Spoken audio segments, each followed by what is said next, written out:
What's up everybody, welcome back to the channel. I'm Philip with Geared Towards Automotive, and behind me I have the new 2024 Hyundai Palisade SEL Premium. And in today's video, we're gonna be covering the 5 things I like the most and dislike the most about this brand new SUV. So let's get into it. The first feature I wanted to point out that I like a lot about this car is that this specific model is equipped with the cameras that show you the whole view around the car. So if I click this button here and I look up here, I have a couple different ways I can configure this and look at the cameras. Right here, you're going to see behind the car with the guide that is going to turn as you turn your steering wheel. And then this is the view from above the car, and how it does that is it just takes all of the cameras around the vehicle and then puts a virtual reality type picture of the vehicle right there. So as you're driving, what's pretty neat is it will show you where you're heading. So if I pull into the spot in front of me, I can see exactly where I'm going. So this is really helpful for parallel parking. It's really helpful pulling into my garage to make sure I'm not hitting anything. And then of course you have the sensors there as well. If I wanted to put it back in park, I see a different visual right here. We've got a different view of around the vehicle as well. So even as you turn the wheels, you can see in the picture there, the wheels are turning, which is pretty neat. So if I put it back in reverse and move out of this spot here, you can see that turns as I'm turning, the guide right there. And if I put it back in drive and I put this camera back up, again, it's more of an augmented virtual reality view of the parking lot, which is a pretty accurate view. That's the parking lot right there, and that's what we're looking at down here. So this is super helpful in tight spots, again, parallel parking, anywhere where you just need to see around the whole car. And then if you grab it like this, you can. So if you are a parent and you have one or more kids that are in the third row, right?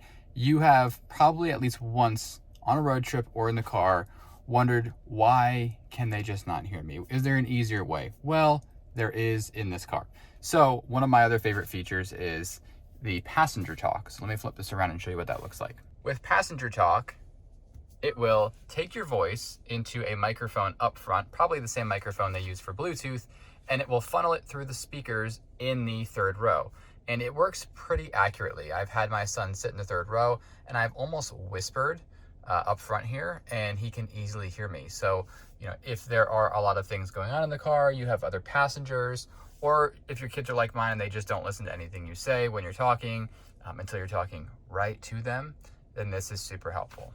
The third thing I really like about this car are the different drive modes. So you've got this little knob right here. If you turn it like this or like this, the drive modes will change up here in the dash. So right now we're in eco mode.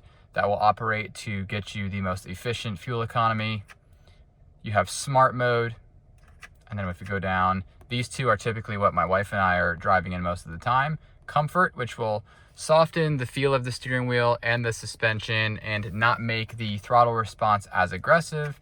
And then my favorite, sport mode. So this will do the opposite of what comfort does. It will tighten things up on the steering wheel, the suspension, and then the throttle will be more responsive and more peppy as you get on it, zip around people, and speed up on and off the highway. And this is a fun and effective feature depending on how you're using the vehicle. My next favorite feature about this one is the driving assist. So if you look at this button right here, that's part of all of the safety and assist features that Hyundai has on this vehicle that will help you while you're on the road. But this one, in other models, other makes, you have to be going over a certain speed limit for it to pick up the road in front of you. You'll notice that you have that gray steering wheel right there. That will turn green when the vehicle is picking up the lines on the road in front of you using the radar and the cameras in the front of the vehicle. This has come in handy multiple times on multiple trips.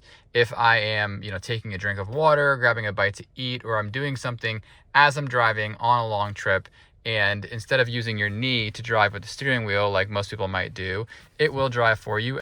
Again, not recommended to obviously go out and just not pay attention while you're driving, but it is helpful and has come in handy if I'm taking a drink of water or just need to do something really quick as I'm driving down the highway on a road trip, for example. So this is a pretty big game changer right here. Finally, on the list of things I like or love about this vehicle, depending on which feature we're talking about are the heated and ventilated seats. Not only are they up front, but they are also in the rear as well. They're heated and ventilated in the rear on the SEL Premium model at least. But there's 3 different modes. Of course, you have high, medium, and low, and this will essentially just blow cold air through the seat. So it's not like an air conditioning feature coming through here. There's a fan under the seat, and these are perforated and it's ventilated. So that's how it works. And then you have the heated seats as well, which work just like obviously any other heated seat in the bottom and in the backs of the seats as well, right here. And then on top of that, not the same feature, but kind of in the same area here, is the heated steering wheel kind of as a bonus. This is a nice leather feeling steering wheel, and this thing heats up pretty much all the way around except for obviously right here, very quickly. So cold mornings when you start this thing up, that is going to add to the nice comfort factor of the heated seats. On to the list of things I dislike about the vehicle, which is a very, very small list. It's very hard to actually pick out things I don't like, but there have been some pet peeves and things that have popped out over the couple months of owning this vehicle that I want to point out to you if you're considering it. So one of the smaller things are these mirrors aren't power folding. So for everything you get in this car, all of the technology, the power equipment, the driving assist equipment, it is a tight fit in a standard garage. So it would be nice to not have to pull in very slowly and try to make sure you're not hitting the sides and just have power folding mirrors. Most cars come with that in this range.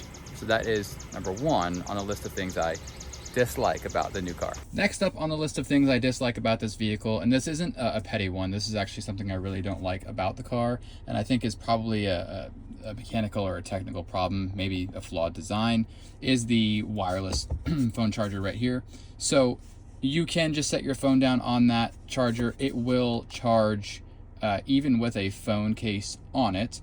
When these first came out in any vehicle, you weren't able to have a phone case on your phone. You had to take it off to charge the phone.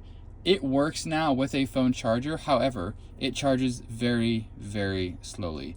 I've had it on there for 30 minutes, 45 minutes, and it's barely moved 1% in battery life up. So it doesn't charge well or fast. Whether I take the phone case on or off, it doesn't make a difference. And the other aspect of the phone charger is it makes your phone get very, very hot, like severely hot. So I don't like using it. I'd rather just plug it into the USB charger there, use the Apple CarPlay. So with that being said, the phone charger is on the list of things I don't like. I'd say probably one of the biggest dislikes about this car, and any really new car for that matter, is the automatic engine disable, which you can turn on and off here, which every time I get in the car, it's immediately what I do. So what it does is it essentially cuts the engine off while you're sitting at a red light to preserve gas. And then when you hit the gas pedal or when you let off the brake and go again, it will start the engine quickly and you're on your way. I don't like it because it makes the car very jerky when it does that specific thing, and it kind of jumps forward a little bit. Also, just the engine on and off constantly if you're on back roads or in town is just rather annoying. So I will just go ahead and turn that off every time I get in the car, but I wish these cars didn't have that button. Up third on the list of things I dislike about the new Palisade, no, not the sunshades, but the fact that you don't have them in all rows. So it is nice that you have these built in the second row. As you can see, there's a car seat there, booster seat there. They both utilize them in the second row, depending on where we're driving, where the direction of the sun is. However, if my son in the booster seat is in the third row, which he often does, they don't have them back there. So the fact that they are not in the third row and the sun does come in just as much as it would come in there, he has complained that the sun is in his eyes, and it would be ideal if they just simply had smaller sunshades there and there. Not a big deal, but again, something that's more of a pet peeve on my list. All right, rounding it out on the list of things I don't like about the vehicle, which again, the dislikes were a pretty hard list to put together because there are very few things. But on the back here, I'm not gonna go any lower and show you the license plate number, but if you reach underneath and you lift the tailgate up like so, there isn't a button to unlock the tailgate only versus just opening it. So an example of why that would be a problem is if you have your hands full, or somebody you're traveling with, your husband and wife has their hands full and the kids are trying to get in the car. I go to open the back real quickly to load everything in, and they're standing at the doors saying, hey, you didn't unlock the car, because typically there would be a button there that would allow me to unlock it first and open the tailgate. So I have to then get the keys out, hit unlock, or go around and hit the handle here to unlock it. And at that point, it's pretty useless because I'm standing next to the person who's trying to get in. So again, small, minor detail, but it can get annoying depending on the situation that you're in. That's it for this video. Again, small list of dislikes, larger list obviously of likes, but this is the new 2024 Hyundai Palisade SEL Premium. Hopefully this helped you if you're evaluating if this is the right car for you. I have a lot of other videos on my channel, so go ahead and check those out, and then subscribe to the channel if this is your first time here. Thanks again, and have a good one.